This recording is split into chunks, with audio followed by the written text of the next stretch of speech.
सरकार ने माननीय राज्यपाल से अपनी सरकार की उपलब्धियों के गुणगान कहलवाए जो सत्य से परे हैं। कहा गया कि हमने नए नए प्रत्येक क्षेत्र के अंदर कीर्तिमान स्थापित किए।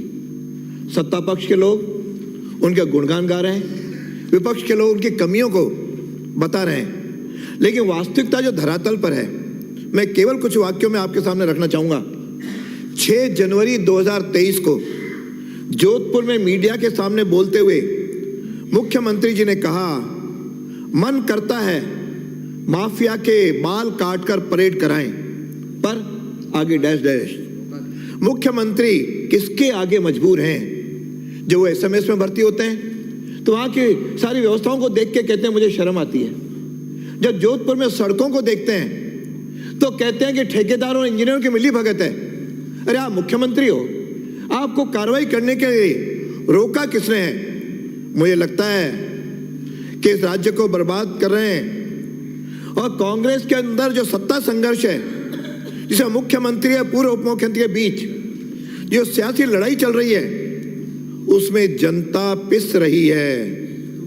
मुख्यमंत्री केवल कुर्सी से चिपके रहने के कारण पूरी लाचारी के मुद्रा में है और इसका फल खामियाजा प्रदेश और प्रदेश की जनता भुगत रही है। और तो और अधिकारी मंत्री की नहीं मानते, मंत्री मुख्यमंत्री की नहीं मानते। इस तरह की जो स्तरहीन बयानबाजी हो रही है उसे राजस्थान की पूरी छवि बिगड़ रही है। उसे पैरा 147 में सुदृढ़ कानून व्यवस्था की बात कही गई है। कल ही रात को आज अखबार में पढ़ा होगा किस तरह से जी क्लब के परिसर में खुलेआम गोलीबारी हुई। 16 गोलियां हुई। 8 जनवरी को चेतावनी दी गई, लेकिन आज तो लगता है कि राजस्थान के अंदर आम जन के अंदर भय है और अपराधियों में विश्वास है। इस प्रकार की आज गैंगस्टर की लड़ाई किस तरह से हो रही है? राजस्थान के अंदर 500 गैंगस्टर सक्रिय हैं। और तो और आसपास के राज्यों के वहां के मुख्यमंत्री ने, यूपी के मुख्यमंत्री ने जो वहां पे उनके खिलाफ उनकी टाइट किया, उनको कसा, तो पड़ोसी राज्यों के अपराधियों को भी राजस्थान सुरक्षित होने लगा है। इसके कारण से राजस्थान आ रहे हैं। और मुझे लगता है कुछ लोगों को तो शायद पाक से भी फंडिंग हो गई तो संभव नहीं है। डकैती, हत्या, लूट, अपहरण, दुष्कर्म राजस्थान के अंदर नंबर 1। और यहां तक तो न पुजारी, न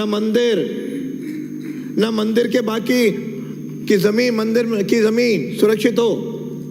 पूरी तरह राजस्थान आज अपराधियों से घिर गया है। रिकॉर्ड 8,41,000 से ज्यादा मुकदमे दर्ज हैं। दौसा में आदिवासी महिला का अपहरण कर गैंग रेप कर जलकर कुएं में फेंक दिया जाता है। माननीय सभापति महोदय, पता नहीं कब गैंगवार हो जाए, इससे जनता काफी अपने आप को असुरक्षित अनुभव करने लगी है। यहां तक के सीकर में राजू डेट के खुलेआम हत्या, नागौर में अदालत परिसर के बाद दिन दहाड़े गोलीबारी, अजमेर, जोधपुर, किशनगढ़ सहित प्रदेश में अनेक स्थानों पे फायरिंग, ये सारे के सारी घटनाएं कह रही हैं कि आज राजस्थान में जंगल राज है तो शायद अतिशयोक्ति नहीं होगी। और इसमें जो मैं प्रत्यक्ष आपसे निवेदन करना चाहूं, यह स्थिति इसलिए बनी कि मुख्यमंत्री जी लाचार हैं और हमको मजबूर हैं। राजस्थान को एक मजबूत मुख्यमंत्री चाहिए। ये घोषणाएं तो कह रहे हैं 156 आएंगे, लेकिन इतिहास कह रहा है जब जब अशोक गहलोत मुख्यमंत्री रहते हुए यहां पे चुनाव हुए हैं उस समय कांग्रेस की दुर्गति हुई है। अभी तो कांग्रेस को तय करना है किसके मुख्यमंत्री काल में वो चुनाव करवाएं। दुर्गति करानी है तो ये जाने और इनको अच्छा आना है तो ये तय करें, ये हमारा विषय नहीं है। लेकिन कम से कम हमारे जो राजस्थान इस समय अपराधियों का है, इस दाग को तो मेहरबानी करके साफ कीजिए। इसके बिना आज हम सब लोग बड़े परेशान हैं। भ्रष्टाचार की बात करूं तो आज भ्रष्टाचार चरम सीमा पर है। 2018 में 372 की घटनाएं हुई, 2020 में बढ़कर के 445 हुई, 2022 में 511 हुई। यहां तक के एसीबी पकड़ती है, कोई कार्रवाई नहीं होती, अभियोजन स्वीकृति नहीं मिलती। और अब तो हद हो गई, जिस एसओजी की बार बार सदन में चर्चा होती है, उस एसओजी की एडिशनल एसपी दिव्या मित्तल पकड़ी जाती है 2 करोड़ मांगते हुए। इससे ज्यादा क्या दुर्गति हो सकती है? 2 वर्ष के अंदर 46 IAS RS सस्पेंड होते हैं। मैं समझता हूं कि इस प्रकार की सरकार, इनके अफसरों से हम क्या अपेक्षा कर सकते हैं? और तो मैं आगे बढ़ूं, चूंकि समय सीमा है। पेपर लीक की बात चर्चा चली, लेकिन उस पेपर लीक में आज 6 दिन से किरोड़ी लाल जी मीणा युवकों के साथ धरने पर बैठे हैं। इस कांग्रेस के कानों पे जूं तक नहीं रेंग रही। और पेपर लीक के बारे में जो सर्वे राजस्थान पत्रिका ने करवाया, 87% युवकों ने राज्य सरकार की कार्रवाई को केवल दिखावा किया। मैं आपके माध्यम से पूछना चाहता हूं, जो मुख्यमंत्री जवाब दें, आज माध्यमिक शिक्षा बोर्ड के जो पूर्व चेयरमैन जो बर्खास्त किए गए, वो जारोली से आज तक पूछताछ क्यों नहीं हुई? इसका यदि जवाब दे देंगे तो सामने आ जाएगा। जब हमारे सांसद किरोड़ी जी ने 3 मंत्रियों 6 MLA की लिप्तता का संदेह व्यक्त किया, उन मंत्रियों और MLA से पूछताछ क्यों नहीं होती? अरे पूछताछ तो करो, दोषी होंगे तो दोषी ध्यान में आएगा, लेकिन पूछताछ नहीं करेंगे। एंटी चीटिंग बिल जरूर बना, लेकिन आज तक एक को भी सजा नहीं हुई। एसओजी जिनको फरार कहती है, वे खुलेआम कोचिंग इंस्टीट्यूट चला रहे हैं। और तो और इस प्रकार की पेपर लीक की घटनाएं एक नहीं 16 कहने को मेरे कहेंगे। आज गुजरात में हुआ, अरे तुम राजस्थान की बात करो ना, गुजरात के तो विपक्ष आपकी कांग्रेस वहां भी है, वो वहीं बात कर लेंगे। लेकिन राजस्थान के अंदर तो स्पष्ट कहो कि 16 पेपर क्यों लीक हुए, दोषी कौन है, कौन पकड़ा गया। तो मैं तो इस मामले में आपसे स्पष्ट बात करना चाहूंगा कि इन सारी बातों पर आज यदि हम करेंगे तो राजस्थान की जनता अपने आप को बिल्कुल बेलैस पा रही है।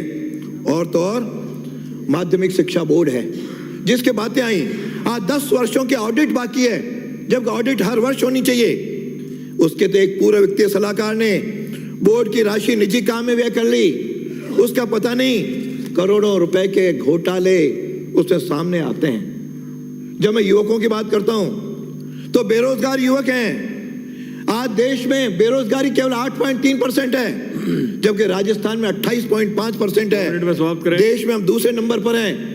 और आज 27 लाख बेरोजगार, राजस्थान में केवल 50,000 कोई आप दे रहे हैं, जवाबदेही नहीं है। इसी विधानसभा के अंदर 35,000 प्रश्न लगाए गए, आज भी 30% प्रश्नों के उत्तर तक नहीं दिए गए।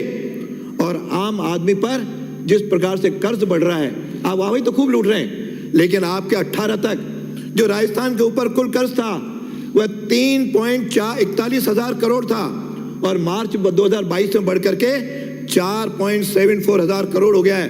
अर्थात प्रत्येक परिवार पर आज 3.37 लाख रुपए का कर्ज है। भर्तियों की बात मैंने एक प्रश्न के माध्यम से सोची। आज यदि तेलंगाना उत्तराखंड की सरकारें स्थानीय रहवासियों को रोजगार नौकरियों पे 100% वहां दे सकती है, तो राजस्थान क्यों नहीं? आप कहते हो उसका कोई प्रावधान नहीं है, तो बाकी प्रांतों में कैसे प्रावधान है? MP, पंजाब, हरियाणा, छत्तीसगढ़ इसी राह पे चल पड़े हैं। तो ये सारी सरकार की नाकामी को साबित करता है। और सरकार केवल वोट बैंक के आधार पर इन सारी बातों को, जनता की राहत को न देखते हुए किस तरह से तुष्टीकरण करके और अपना काम चला रही है। कल ही अजमेर की दरगाह के अंदर देशद्रोही के नारे लगे, आपस में 2 खेमे झगड़ पड़े, यानी तुष्टीकरण की नीति जिसने उदयपुर में कन्हैया की घटना करवाई, करौली में करवाई, भीलवाड़ा कराई, जोधपुर में करवाई। अरे कम से कम इन तुष्टीकरण न करके कानून की व्यवस्था तो करो। खुलेआम धर्मांतरण भी हो रहा है, उसको कौन रोकेगा?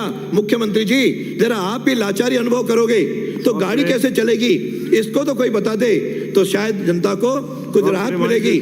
लेकिन जनता को 1 मिनट केवल मैं, आपने मुझे जितना टाइम दिया उसी में लूंगा, उससे अधिक आपका 1 मिनट भी मैं नहीं लूंगा। आज जिसने भी कराई पकड़ो उसको, मैं ये नहीं कह रहा हूं किसने हत्याएं जिसने भी कराई उसको पकड़ो। हमारा बात यह है कि पकड़ो, कानून गृह मंत्री भी हो, गृह मंत्री का दायित्व तो बनता है कि वह उसको पकड़े और जनता के सामने सच लाए।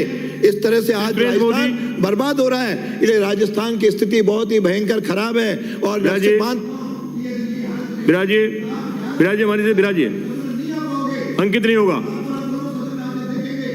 Please please बिराजिए।